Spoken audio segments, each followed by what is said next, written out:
Welcome back to Spotlight. One of the many wonders of Jamaica, Lover's Leap is located in the breadbasket parish of St. Elizabeth, affectionately called St. Bess.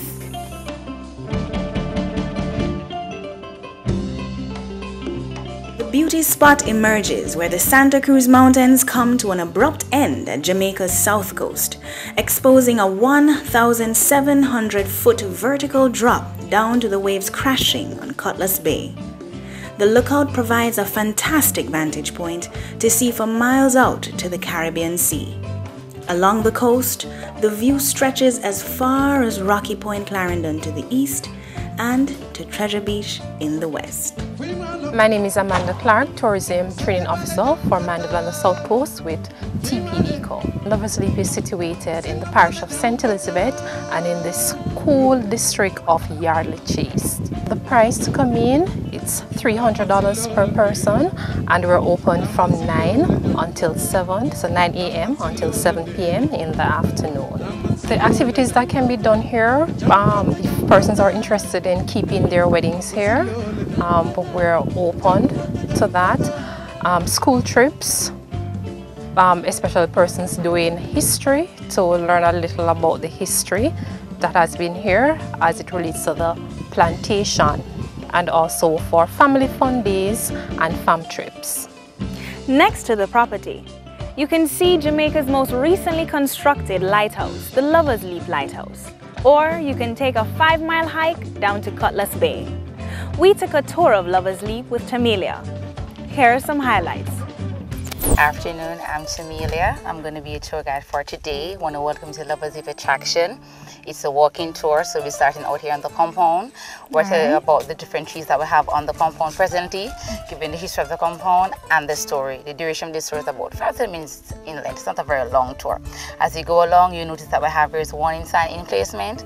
Not only that, feel free to ask questions as we go along also. Awesome, let's do it. All right, as you can see, we have 2 stumps right there. Yeah. Those stumps are placed in memory of the 2 enslaved African persons that actually give Lover's Leap its history and its name. Back in 1804, this entire community that you're now in, which is called Yardley Chase, and adjoining communities such as Tophill and Southfield, 521 acres was a plantation. Now, the main crop we grew on this plantation was the coffee, the cotton, the Bahama grass, and Guinea grass. And they used to use grass to make mattresses back in the days also. Right. Yes. Now, Mizzy, which is a female enslaved African, she lived on this plantation. Tunki, the male, he lived on a neighboring plantation called Content, but eventually came over to work on this plantation. So, came over, saw Mizzy, liked her, you know, courtship developed, relationship developed. Now they started dating. Back then, this was also one dating spot that they used to have. The name also was Lookout and not Lover's Leap. So as you know, persons in love after hard and rigid day on the plantation is to sneak away, you know, meet, cuddle up, have a little fun, then they went their separate ways. So Richard Chadley, now the owner of this plantation, was also in love with Mizzy and wanted Mizzy for himself. Not only that, Mizzy was a hot girl. Yeah, she was very beautiful. That's what we heard. Yes. Not only that, Mizzy also have a brother who wanted her also to have the relationship with Sir Chadley instead of Tunki, because, you know, right there, power, fame, and authority. And the brother wanted all of that. Right. So when he found out his sister was secretly meeting Tunki afterward, he went back now and told Sir Chadley everything. Oh. Yes. No, you can imagine. No, you can imagine how angry this gets Mr. Chadley. Yeah. So he beat and threatened Sir Tunki if he had ever seen them back together again. After a while, they stopped seeing each other. But you know, when persons in love, it is very hard to be separated from each other. You want to be around a person 24/7, so to speak. So imagine now, Tunki's on the plantation every day. He's seeing Mizzy, he cannot talk to her. He cannot cuddle, and he cannot have any more fun. So after a while, it gets him pretty frustrated. So that's where he decided that even though Mr. Chadley might catch him and beat him or even kill him, he's going to risk all that just to see Mizzy all over again. Yes, so he started seeing Mizzy all over again. But after he started seeing her now and explained to her what had happened and why they stopped seeing each other, that's when they came up with the idea of plans for them to escape.